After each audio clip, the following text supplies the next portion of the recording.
अस्सलाम वालेकुम, welcome back to U O chemist. So myself Mohammad Bilal Kambo. तो बेटा आज हम क्लास 9th की जो न्यू बुक है 2025 उसका चैप्टर नंबर 1 है states of matter and phase changes, उसकी जो ब्रांचेस ऑफ केमिस्ट्री हैं उसको हम डिस्कस करने वाले हैं। तो आइए स्टार्ट करते हैं। ये सेकंड लेक्चर है, फर्स्ट लेक्चर का लिंक आपको डिस्क्रिप्शन में मिल जाएगा, उसको लाजमी देखें। अच्छा बेटा, फर्स्ट आपके पास जो ब्रांच है केमिस्ट्री की that is the physical chemistry. Okay, the branch investigates how substance behave at atomic और मॉलिक्यूलर लेवल्स। बेटा फिज़िकल केमिस्ट्री हमें ये बताती है कि कोई सा भी सब्सटेंस है वो एटॉमिक और मॉलिक्यूलर लेवल पर किस तरह बिहेव करता है। सही है। मिसाल के तौर पर अगर कोई एटम है तो उसको समझना, उसकी प्रॉपर्टीज़ को समझना, सही है, एटम के बिहेवियर को समझना फिज़िकल केमिस्ट्री में डिस्कशन करते हैं। सिमिलरली अगर कोई सब्सटेंस आपका मॉलिक्यूल है, जैसे वाटर है आपके पास, वाटर इज़ अ मॉलिक्यूल, सही है, तो अब वाटर की जो उसकी फ़िज़िकल प्रॉपर्टीज़ हैं उनको अंडरस्टैंड करना ये भी फ़िज़िकल केमिस्ट्री में आता है। सही है। Okay, it provides clear explanation, ये क्लियरली डिफ़ाइन करता है किसको, फंडामेंटल फ़िज़िकल लॉज। अब ये फंडामेंटल फ़िज़िकल लॉज क्या हैं, सबसे पहले आप ये भी याद रखें कि जो फिज़िकल केमिस्ट्री है बेटा ये फ़िज़िक्स से बहुत रिलेट करती है। सही है, बहुत सारे फ़िज़िक्स के लॉज हैं जो फिज़िकल केमिस्ट्री में हम डिस्कस करते हैं। अब ये फंडामेंटल फ़िज़िकल लॉज में जैसे law of conservation of mass आता है, law of conservation of momentum आता है, न्यूटन्स के जो लॉज आप फिज़िक्स में पढ़ते हैं वो भी यहाँ पर डिस्कस किए जाते हैं। सिमिलरली आपके पास बॉयल्स लॉ, चार्ल्स लॉ, तो ये सारे आपको फ़िज़िकल लॉज हैं जो कि एटम्स और मोलिक्यूल्स पर अप्लाई होते हैं। किस लिए, to show the specific characteristics. सही है, एटम्स और मोलिक्यूल्स की जो खसूसियात हैं उनको डिफ़ाइन करने के लिए जो है वो हम फंडामेंटल फिज़िकल लॉज को डिस्कस करते हैं। सही हो गया। अच्छा, physical chemistry is also use to predict and change the rate of reaction, that is very important. बेटा कोई भी आपके पास केमिस्ट्री में रिएक्शन है, अगर आप उसका रेट फाइंड आउट करना चाहते हैं, रेट का मतलब होता है स्पीड। सही है, तो स्पीड ऑफ रिएक्शन अगर आपने देखनी है, आया कि कोई आपका रिएक्शन कितना फास्ट है या कोई रिएक्शन आपका कितना स्लो है, तो रेट्स ऑफ रिएक्शन जो हैं ये भी फिज़िकल केमिस्ट्री में ही हम फाइंड आउट करते हैं and thus optimize the condition. सही है। अब देखें कोई सा भी रिएक्शन है ना, उसको कैरी आउट करवाने के लिए, रिएक्शन को रन करवाने के लिए आपको कंडीशंस की रिक्वायरमेंट होती है। सही हो गया। कंडीशंस लाइक टेम्परेचर हो सकता है, आपकी लाइट हो सकती है, सही है, तो कंसंट्रेशन हो सकती है, कैटालिस्ट हो सकता है, तो ये डिफरेंट कंडीशंस हैं। तो इसको भी ऑप्टिमाइज़ करना है to carry out the reaction. सही है, ऑन इंडस्ट्रियल स्केल। तो इंडस्ट्रियल स्केल पर रिएक्शंस को कैरी आउट करवाने के लिए जो कंडीशंस को ऑप्टिमाइज़ किया जाता है, कंडीशंस अप्लाई की जाती हैं, ये भी आपके पास फिजिकल केमिस्ट्री में ही डिस्कस किया जाता है। सही है। अच्छा, सेकंड ब्रांच है आपके पास inorganic chemistry. Inorganic chemistry is the study of all the elements present in the periodic table except carbon and hydrogen, mean carbon containing compounds. अच्छा, इसकी डेफिनेशन देखें, it is the study of the synthesis and properties, okay, of compounds. किन compounds की synthesis, synthesis का मतलब होता है बनाना और प्रॉपर्टीज़ का मतलब है खसूसियात। किन कंपाउंड्स की सिंथेसिस और खसूसियात को हम डिस्कस करते हैं, that do not contain carbon and hydrogen bond. सही है, मतलब कार्बन और हाइड्रोजन कंटेनिंग जो कंपाउंड हैं, इनके अलावा बाकी जितने भी कंपाउंड्स हैं उन तमाम की जो स्टडी है, उनकी सिंथेसिस और उनकी प्रॉपर्टीज़ हम इनऑर्गेनिक केमिस्ट्री में डिस्कस करते हैं। तो बेटा एक चीज़ आपने याद रखनी है कि जैसे पीरियोडिक टेबल है ना आपके पास, तो उसमें आपके पास 118 एलिमेंट्स प्रेजेंट हैं। सही है, इन 118 एलिमेंट्स में से 2 निकाल दो तो पीछे कितने बचे, 116 एलिमेंट्स। सही हो गया ना। अब इन 116 एलिमेंट्स के जो कंपाउंड्स हैं उनकी स्टडी हम इनऑर्गेनिक केमिस्ट्री में करते हैं। अब ये जो 2 कंपाउंड हमने एटम्स निकाले हैं, that is carbon and hydrogen. सही है, कार्बन और हाइड्रोजन से मिले हुए कंपाउंड्स को हम जो है वो ऑर्गेनिक केमिस्ट्री में डिस्कस करते हैं, जिसको हम फर्दर आगे डिस्कस करने वाले हैं। सही है, तो कार्बन कंटेनिंग कंपाउंड्स के अलावा बाकी जितने कंपाउंड्स हैं उनको हम इनऑर्गेनिक केमिस्ट्री में डिस्कस करते हैं। सही है। अच्छा, an inorganic compound can be composed of, अब याद रखना है कि इनऑर्गेनिक कंपाउंड्स में मेटल्स भी हो सकते हैं, नॉन मेटल्स भी हो सकते हैं, या इन दोनों का मिक्सचर भी हो सकता है, जिसको हम मेटालॉइड्स बोलते हैं, सॉरी अलॉय बोलते हैं। सही है, मेटल और नॉन मेटल दोनों को जब मिक्स कर दिया जाता है तो उसके लिए एक टर्म बोली जाती है, that is the alloy, LLOY, सही है, ये इसकी स्पेलिंग है। इसी तरह आपके पास इनऑर्गेनिक केमिस्ट्री में सॉल्ट्स आ जाते हैं, एसिड्स आ जाते हैं और बेस आ जाती हैं। तो ये तमाम की जो स्टडी है वो इनऑर्गेनिक केमिस्ट्री में की जाती हैं। अब inorganic compounds are used as a fuel, ठीक है, जितने भी मोस्टली इनऑर्गेनिक कंपाउंड्स हैं उनके यूजेस कहाँ कहाँ पर हैं, एज अ फ्यूल यूज़ किए जाते हैं, मेडिसिन के तौर पर यूज़ की जाती हैं। जैसे मेडिसिन में डिफरेंट तरह के सॉल्ट्स होते हैं ना, कि मतलब आपके पास ब्रूफन का सिरप है तो उसके अंदर कौन सा सॉल्ट यूज़ किया जाता है, डिस्प्रिन है तो उसके अंदर कौन सा सॉल्ट यूज़ किया जाता है, पैनाडोल की अगर कोई टैबलेट है तो उसके अंदर कौन सा सॉल्ट यूज़ किया जाता है। तो ये जितने मोस्टली सॉल्ट्स होते हैं, तो देखिए हमने सॉल्ट्स को किस में डिस्कस किया है, इनऑर्गेनिक केमिस्ट्री में। इसी तरह catalyst, pigments and coating and much more, और भी बहुत सारी इसकी एप्लीकेशंस हैं। तो इसका बहुत ज़्यादा स्कोप है, इसकी बहुत ज़्यादा एप्लीकेशंस हैं डेली लाइफ में। अच्छा, ऑर्गेनिक केमिस्ट्री, बेटा ऑर्गेनिक केमिस्ट्री इनऑर्गेनिक केमिस्ट्री के बिल्कुल इन्वर्स होती है, सही है। कैसे कि इनऑर्गेनिक केमिस्ट्री में हम कार्बन कंटेनिंग कंपाउंड्स के अलावा बाकी कंपाउंड्स को डिस्कस करते हैं, लेकिन ऑर्गेनिक केमिस्ट्री में हम कार्बन कंटेनिंग कंपाउंड्स को ही डिस्कस करते हैं, सही है। It is the branch of chemistry that deal with the carbon compounds other than, सही है। तो कार्बन कंपाउंड्स, इनमें मेन जो चेन होती है वो कार्बन होती है और उसकी वैलेंसी को सेटिस्फाई करने के लिए जो है हाइड्रोजन का यूज़ किया जाता है। और याद रखेंगे एमसीक्यूज के लिए कि कार्बन की मैक्सिमम वैलेंसी आपके पास 4 होती है, और वैलेंसी का मतलब ये होता है कि कोई एटम कितने बॉन्ड बना सकता है, सही है। तो कार्बन मैक्सिमम 4 बॉन्ड बना सकता है, क्लियर है। अच्छा, अब यहां पर देखें, कह रहे deal with the carbon compounds other than it's simple salts like carbonates, oxides and carbides. बेटा जो सिंपल सॉल्ट्स हैं जैसे कार्बोनेट्स हो गए, ऑक्साइड्स हो गए, कार्बाइड्स हो गए, इनके अलावा जितने भी कार्बन कंपाउंड्स हैं उनको हम ऑर्गेनिक केमिस्ट्री में डिस्कस करते हैं। और जो कार्बाइड्स, ऑक्साइड्स और कार्बोनेट्स हैं ये इनऑर्गेनिक केमिस्ट्री में फॉल करते हैं। जैसे मिसाल के तौर पर मैं एक एग्जांपल देता हूँ, ये आपके पास क्या है, कार्बोनेट्स हैं। और कार्बोनेट्स की एक एग्जांपल दूँ आपको, जैसे कैल्शियम कार्बोनेट है CaCO3। अच्छा, अब ये कैल्शियम कार्बोनेट का अगर आप फॉर्मूला देख ले तो यहां पर बेटा ये क्या है, आपके पास कार्बन का यूज हुआ है। तो आप कहेंगे सर कार्बन के कंपाउंड्स तो हम ऑर्गेनिक में डिस्कस करते हैं, तो ये इनऑर्गेनिक क्यों है।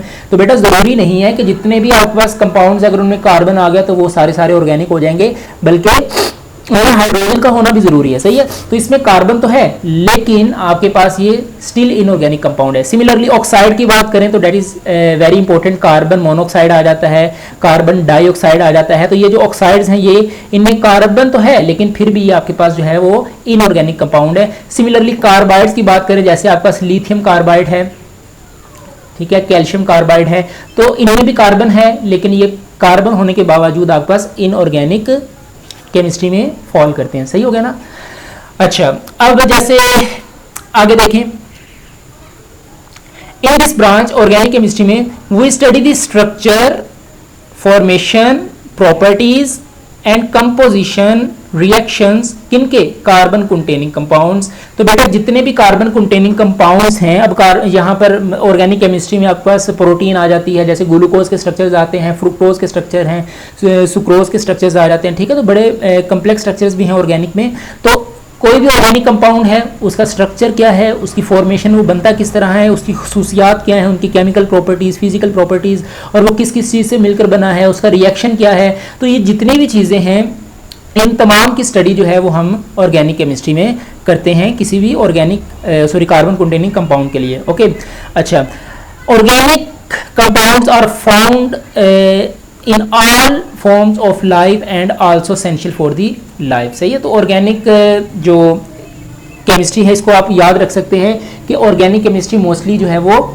लिविंग थिंग्स के लिए होती है, सही है। और दूसरा इनऑर्गेनिक के लिए आप ये कह सकते हैं कि inorganic chemistry is study of non living things, सही है। जैसे मिनरल्स हो गए, सॉल्ट्स हो गए, मेटल्स हो गए, नॉन मेटल, ये सारे नॉन लिविंग्स हैं, ठीक है। लेकिन जो ऑर्गेनिक केमिस्ट्री है इसका मोस्टली यूज जो है वो लाइफ के रिलेटेड होता है। अच्छा, नेक्स्ट है आपके पास इन्वायरमेंटल केमिस्ट्री। नाम से पता चल रहा है इन्वायरमेंट मतलब माहौल के इर्द गिर्द, सही है।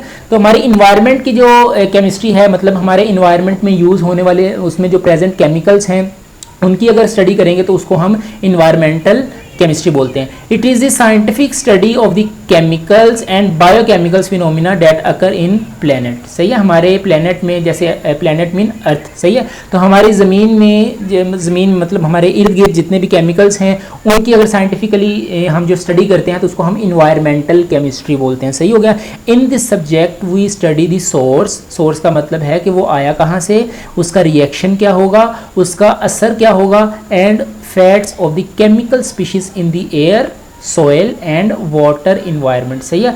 अब आप अपने इर्द गिर्द देख लें, या तो एयर हवा होगी, या ज़मीन है, या पानी है। सही है। तो वो जो एयर में प्रेजेंट आपके केमिकल स्पीशीज हैं, या सोयल में प्रेजेंट हैं, या वाटर में प्रेजेंट हैं, उनका सोर्स क्या है, वो आया कहाँ से, उसके रिएक्शंस क्या हैं, उनका इफेक्ट क्या है, इन तमाम की स्टडी हम जो है वो इन्वायरमेंटल केमिस्ट्री में करते हैं। सही है। तो याद रखिएगा, विदाउट दिस मतलब इन्वायरमेंटल केमिस्ट्री के बगैर इट वुड बी इम्पॉसिबल, ये पॉसिबल ही नहीं है टू स्टडी द इफेक्ट्स, असरात को पढ़ना, क्या human have on environment through the release of the chemical. सही है। तो बेटा आपके पास जो ह्यूमन बीइंग्स हैं, मतलब हम लोग जो हैं वो केमिकल्स को जब रिलीज करते हैं तो उसका इन्वायरमेंट के ऊपर क्या इफेक्ट आता है, उसका अच्छा इफेक्ट है या बुरा इफेक्ट है, तो इन तमाम की जो स्टडी है वो इन्वायरमेंटल केमिस्ट्री से ही की जाती है, इसके बगैर पॉसिबल नहीं है। सही है। तो इन्वायरमेंटल केमिस्ट्री कहीं आपके पास पोल्यूशन के इर्द गिर्द भी रिवॉल्व करती है। सही होगा ना, कि आपके पास आलूदगी जो होती है, जैसे वाटर पोल्यूशन हो गया, एयर पोल्यूशन हो गया, सॉइल पोल्यूशन हो गया, तो इन पोल्यूशंस की जो स्टडी है वो इन्वायरमेंटल केमिस्ट्री में की जाती है। और इसके साथ साथ इन्वायरमेंटल केमिस्ट्री हमें ये भी बताती है कि ये जो पोल्यूशंस हैं इनसे बचना किस तरह है और हमें अपने इन्वायरमेंट को किस तरह सेव करना है। सही है। अब जैसे मैं आपको एग्जांपल दूं, एसिड रेन। सही है। एसिड रेन की स्टडी आपके पास इन्वायरमेंटल केमिस्ट्री में, जिसको तेजाबी बारिश बोलते हैं। सही है। वाटर की एसिडिटी ज़्यादा हो जाती है। सही है। तो उसको एसिड रेन बोलते हैं। जैसे ग्रीन हाउस इफेक्ट है, ये भी इन्वायरमेंटल केमिस्ट्री में डिस्कस किया जाता है। सही है। ओजोन लेयर डिप्लीशन है। सही है। हमारे जो एटमॉस्फेयर में ओजोन की लेयर है जो हमें सूरज से आने वाली अल्ट्रा वायलेट रेडिएशन से बचाती है। सही होगा ना। अब जो केमिकल्स की वजह से उस ओजोन लेयर में होल हो गया। सही है। तो अब सूरज से जो डायरेक्टली रेज ज़मीन पर आती हैं तो वो इंसान के लिए जो है वो हार्मफुल होती हैं। सही हो गया ना। तो मतलब इस तरह की जो इन्वायरमेंट के रिलेटेड हमारी स्टडी होगी वो आपके पास इन्वायरमेंटल केमिस्ट्री में हम डिस्कस करते हैं। सही हो गया। Very good. The next fifth branch is the analytical chemistry. Analytical chemistry is all about the analysis of the substance. सही है। आपने किसी भी बेटा सब्सटेंस का अगर एनालिसिस करना है तो आपको एनालिटिकल केमिस्ट्री से हेल्प लेना पड़ेगी। The branch of chemistry deal with the analysis of different substances. सही होगा। एनालिसिस से मुराद क्या है, इट इन्वॉल्व सेपरेशन। आपको अगर 2 या 3 चीज़ों का मिक्सचर दे दिया जाए और आपको कहा जाए कि इसको सेपरेट आउट कर दें, और वो सेपरेशन किसी फिजिकल मेथड से ना हो रही हो। सही है। फिजिकल मेथड मतलब सिंपल मेथड्स होते हैं, उसको फिजिकली अगर आप सेपरेट ना कर सकें, कोई केमिकल मेथड का यूज़ करना है तो उसकी सेपरेशन के लिए एनालिटिकल केमिस्ट्री का यूज़ किया जाता है। आइडेंटिफिकेशन। आइडेंटिफिकेशन का मतलब है कि उसमें कौन कौन से सब्सटेंसेस प्रेजेंट हैं। Determination of the concentration. अच्छा, कौन कौन से सब्सटेंस प्रेजेंट हैं ये तो है, लेकिन उनकी कंसंट्रेशन क्या है, कौन सा सब्सटेंस या कौन सी इम्प्योरिटी उसमें कितने % प्रेजेंट है या कितनी अमाउंट में प्रेजेंट है, इससे इसका भी हम पता लगा सकते हैं। अच्छा, अब मैं आपको एक एग्जांपल देता हूँ इसकी। सही है। मिसाल के तौर पर हमारी इंडस्ट्रीज़ में जितनी भी चीज़ें बनती हैं, क्या आपका ख्याल है कि इंडस्ट्री से बनने वाली चीज़ें क्या डायरेक्ट मार्केट में आ जाती हैं? नहीं बेटा, ऐसा नहीं होता। कोई भी चीज़ बनती है ना तो उसकी एनालिसिस की जाती है, उसकी क्वालिटी भी चेक की जाती है और उसकी क्वांटिटी भी चेक की जाती है, आया कि क्या ये यूज़ करने के काबिल भी है कि नहीं। सही है। अब जैसे फॉर एग्जांपल आप अपने घर का पानी है, आपको शक हुआ कि यार पता नहीं ये पानी पीने के काबिल है कि नहीं, तो आप क्या करें कि एक साफ़ बोतल लें। सही है। उसमें अपना सैंपल ले लें, मतलब अपने घर का पानी लेकर किसी लेबॉर्ट्री में चले जाएं और जाकर उनको कहें कि यार ये टेस्ट कर दें हर तरह से कि क्या ये पानी पीने के काबिल है कि नहीं, तो वो आपको उसकी एनालिसिस करके बताएगा और आपको बताएगा कि आपके वाटर में क्या क्या चीज़ प्रेजेंट है और पानी पीने के काबिल भी है कि नहीं। सही हो गया ना। तो उससे वो ये सारी चीज़ें पता कर सकते हैं। सही है। अच्छा, दूसरी एक चीज़ आप और देखिएगा कि आप कोई भी चीज़ मार्केट से खरीदते हैं, जैसे लेज़ आपने खरीद लिया। सही है। तो लेज़ के पीछे देखिए उसके इंग्रेडिएंट्स लिखे होते हैं। सही है। कि भाई इस लेज़ में पर 100 ग्राम में इतने ग्राम कैल्शियम है, इतने ग्राम पोटाशियम है, इतने ग्राम प्रोटीन मिलेगी, इतने ग्राम शुगर है, तो वो सारी चीज़ें हमें कैसे पता चलती हैं? एनालिसिस की मदद से, सही होगा ना। तो एनालिटिकल केमिस्ट्री की मदद से हम जो है वो डिफरेंट थिंग्स की एनालिसिस कर सकते हैं कि आया कि इनमें कौन कौन से सब्सटेंसेस प्रेजेंट हैं, कौन कौन सी इंप्योरिटीज प्रेजेंट हैं, क्या क्या चीज़ें हैं और वो कितने अमाउंट में प्रेजेंट हैं। That all about the analytical chemistry. The sixth one is the biochemistry, सही है। अच्छा, यहाँ पर लास्ट लाइन देख लें आपके पास कि बहुत सारे इंस्ट्रूमेंट्स हैं टू एनालाइज दी मैटर। अब बहुत सारे बेटा ऐसे इंस्ट्रूमेंट्स आ गए हैं जिनकी मदद से हम जो है वो एनालिसिस कर सकते हैं। The six is the biochemistry. Bio mean life, मतलब हमारी ज़िंदगी के मुतालिक जो केमिस्ट्री है लिविंग थिंग्स के रिलेटेड, उसको हम बायोकेमिस्ट्री बोलते हैं, सही है। It is the branch of chemistry in which we understand the life through chemical process, सही है। ज़िंदगी को अगर आप केमिकल प्रोसेसेस की मदद से समझना चाहते हैं तो उसको हम जो है वो बायोकेमिस्ट्री से डिस्कस कर सकते हैं, सही है। बायोकेमिस्ट्री में हम जैसे प्रोटीन्स हैं, डीएनए हैं, आरएनए हैं, कार्बोहाइड्रेट्स हैं, फैट्स हैं, इन तमाम की स्टडी भी करते हैं, सही है। इसके साथ साथ आपको रीजनिंग क्वेश्चंस के आंसर्स मिल सकते हैं। जैसे आप कहें कि हमारी बॉडी में डाइजेशन का प्रोसेस किस तरह होता है, सही है। हमारी बॉडी में जब खुराक जाती है तो वो स्मॉल पार्टिकल्स में किस तरह ब्रेक डाउन होकर हमारी बॉडी को एनर्जी किस तरह प्रोवाइड करती है, सही है। तो इन तमाम क्वेश्चंस के आंसर्स आपको बायोकेमिस्ट्री दे सकती है, सही है।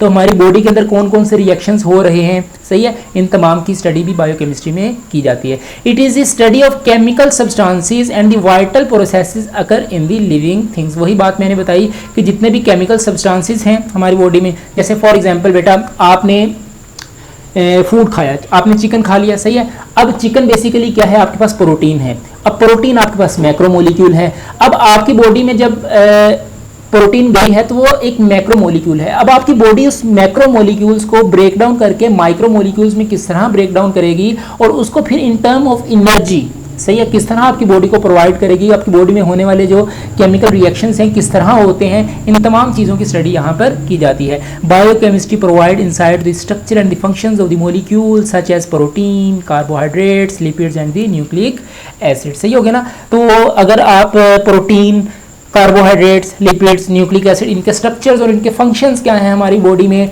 इनके बारे में अगर आप फाइंड आउट करना चाहते हैं तो under the heading of biochemistry कर सकते हैं। 7.1 is the nuclear chemistry. Nuclear chemistry is all about the nucleus, सही है। न्यूक्लियस से वर्ड निकला है न्यूक्लियस। तो अगर आप किसी एटम के न्यूक्लियस को स्टडी करना चाहते हैं तो उसको हम न्यूक्लियर केमिस्ट्री बोलते हैं, सही है। Nuclear chemistry deal with the reaction taking place in the nucleus of an atom. बेटा किसी भी एटम में जो न्यूक्लियस है उन पर होने वाले रिएक्शंस जो हैं उनको हम न्यूक्लियर केमिस्ट्री में डिस्कस करते हैं। मिसाल के तौर पर आपके पास जो है वो कोई आपका न्यूक्लियस है वो ब्रेक डाउन होता है, सही है, या कोई दो न्यूक्लियस मिलकर एक न्यूक्लियस बना देते हैं, सही है। तो न्यूक्लियस का ब्रेक डाउन होना या न्यूक्लियस का मिलकर एक नया न्यूक्लियस बना देना और उसके रिजल्ट में ह्यूज अमाउंट ऑफ एनर्जी निकलती है, सही हो गया ना। तो इन तमाम चीज़ों की स्टडी हम न्यूक्लियर केमिस्ट्री में करते हैं, सही है। न्यूक्लियर फिशन और nuclear fusion reaction that is very important, सही होगा ना। इसकी स्टडी भी हम न्यूक्लियर केमिस्ट्री में करते हैं। It deal with the radio activity, सही है। रेडियो एक्टिविटी भी जो है वो न्यूक्लियर केमिस्ट्री में हम कर सकते हैं। न्यूक्लियर प्रोसेसेस हैं आपके पास, या transformation in the nuclei of atom. Transformation का मतलब ये है कि जैसे मैंने आपको बताया कि कोई दो एटम्स के न्यूक्लियस है वो आपस में कंबाइन होते हैं और एक और न्यूक्लियस बना देते हैं, तो इसको हम क्या बोलते हैं, आपके पास के आपकी ट्रांसफॉर्मेशन होगी है एक न्यूक्लियस से दूसरे न्यूक्लियस में, सही हो गया। तो इसकी आप एग्जांपल ले सकते हैं। जैसे फॉर एग्जांपल यूरेनियम है, तो यूरेनियम जिसका एटॉमिक नंबर 92 है, तो अगर आप इस पर बहुत फास्टली इलेक्ट्रॉन्स को या किसी अल्फा पार्टिकल्स को बम्बार्ड करवाते हैं तो यूरेनियम का न्यूक्लियस जो है वो ब्रेक डाउन होकर दो स्मॉलर न्यूक्लियस में जो है वो कन्वर्ट हो जाता है। तो बेसिकली एक न्यूक्लियस दो न्यूक्लियस में कन्वर्ट हो गया, इसी को ट्रांसफॉर्मेशन बोलते हैं। या इसके इन्वर्स आप ले लें कि कोई दो छोटे न्यूक्लियस हैं वो मिलकर एक बड़ा न्यूक्लियस बना देते हैं, तो इसको हम क्या बोलते हैं, ये आपके पास ट्रांसफॉर्मेशन हो गई, सही हो गया ना। तो न्यूक्लियस की स्टडी न्यूक्लियर केमिस्ट्री में की जाती है, सही हो गया, वेरी गुड।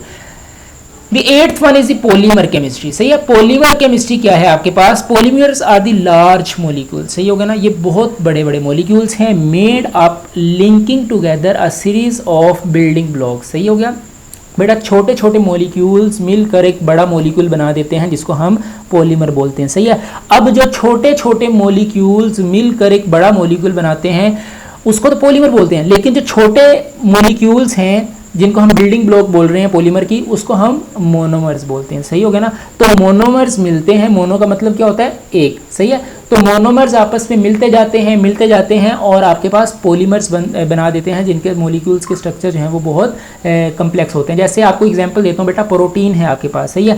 प्रोटीन भी आपका एक पॉलीमर है, सही है। अब प्रोटीन किससे मिलकर बनता है? अमाइनो एसिड से, सही है। तो मैं आपको एग्जांपल देता हूँ कि 10,000 अमाइनो एसिड मिलेंगे तो बेटा एक मॉलिक्यूल आपका बनता है प्रोटीन का, सही है। तो मतलब क्या कि 10,000 मोनोमर्स मिलेंगे तो एक आपका पॉलीमर बनेगा, डेट इज दी प्रोटीन, सही है। तो मोनोमर्स मिलकर प्रोटीन आपके बनाते हैं, सही है। तो इसकी बहुत सारी एग्जांपल्स है। पॉलीमर्स आपके पास नेचुरली भी होती हैं, ठीक है। जैसे इसकी एग्जांपल आपको दूं, सेलुलोस है, सही है। ये आपके पास एक नेचुरल आपका पॉलीमर है, प्रोटीन है, डीएनए है, ये सारे आपके नेचुरली। इसी तरह मैन मेड पॉलीमर्स भी होते हैं जिसको इंसान खुद बनाता है, जैसे रबर हो गया, नायलॉन हो गया, ये आपके पास मैन मेड पॉलीमर्स होते हैं। तो पॉलीमर्स दो तरह के हैं, एक कुदरती तौर पर नेचुरल पॉलीमर्स और दूसरे आपके पास मैन मेड पॉलीमर्स होते हैं, बनते दोनों ही आपके पास मोनोमर से हैं, सही है। Polymer chemistry focus on the properties, structure and the synthesis of polymers and the macromolecule, सही है। तो बेसिकली पॉलीमर केमिस्ट्री में हम क्या करते हैं कि जो हमारे पॉलीमर्स हैं उनकी प्रॉपर्टीज़ को डिस्कस करते हैं, उनके स्ट्रक्चर्स को अच्छे से आइडेंटिफाई करते हैं और उनकी किस तरह सिंथेसिस हुई है इसके बारे में हम डिस्कस करते हैं, सही है। Many material present in living organisms include, जैसे प्रोटीन है, सेलुलोस है, न्यूक्लिक एसिड है, आर नेचुरली अकरिंग पॉलीमर्स। तो वही मैंने आपको कहा कि ये प्रोटीन, सेलुलोज, न्यूक्लिक एसिड जिसमें आरएनए, डीएनए दोनों आ जाते हैं, ये नेचुरली अकरिंग आपके पास जो है वो पॉलीमर होते हैं, सही है। बाकी जो रबर, नायलॉन वगैरह है ये मैन मेड पॉलीमर्स हैं, इंडस्ट्रीज में प्रिपेयर कर सकते हैं। अच्छा, फिर आपके पास है बेटा जियो केमिस्ट्री। जियो मीन अर्थ, सही है। तो ज़मीन की कंपोजिशन के बारे में, सही है।